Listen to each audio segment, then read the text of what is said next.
You've heard of matcha lattes, matcha ice cream, even matcha donuts. But have you heard of a matcha misu?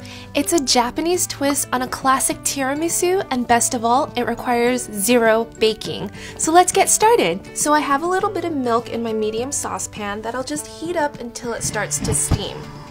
While that's working, I'm gonna whisk my egg yolks here with some sugar and my matcha powder. Now that the milk is steaming, I'm just gonna add a little bit at a time into my egg yolks. I'm not adding the whole thing in because it's gonna cause my eggs to scramble. So just whisk it vigorously to incorporate. Now I can dump the rest in. This looks great. Finally, I'm gonna add in my mascarpone cheese, and that's what's gonna give it that creamy, cheesy texture. And you want to mix it in until the cheese is nice and smooth. Now I'm going to switch off to use my whisk so that it'll smooth out any lumps. Perfect.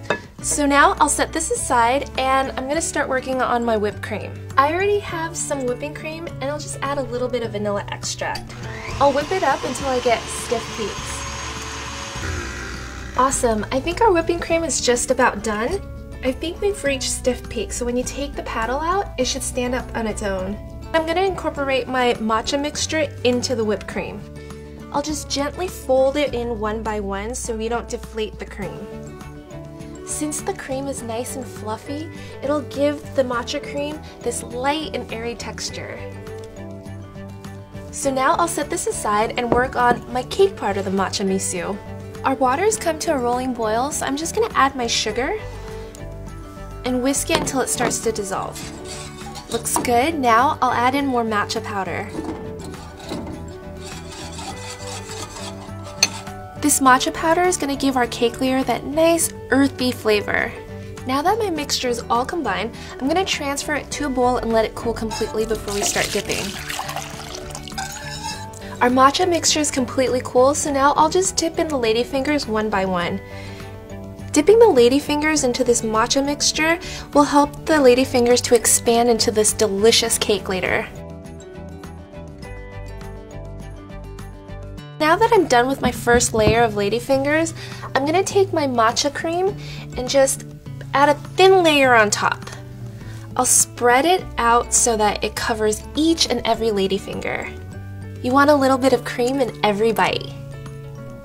Now that I've covered it with cream, I'm going to dust more matcha powder on top. And now we just repeat all the steps again. I'll dip my ladyfingers and just place it directly on that cream layer. So we're all done with the ladyfingers, and the last step is just to add more matcha cream. Doesn't the green make it look like an interesting dessert? Now I'll just pop it in the fridge for about 2 hours or until it's completely chilled.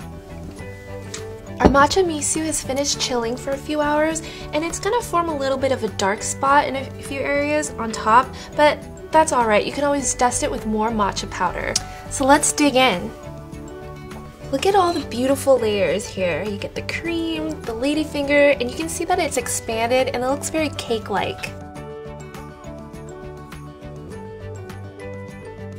The matcha flavor really comes through the cake layer. This is such a unique spin on a classic dessert. You really have to give this a try.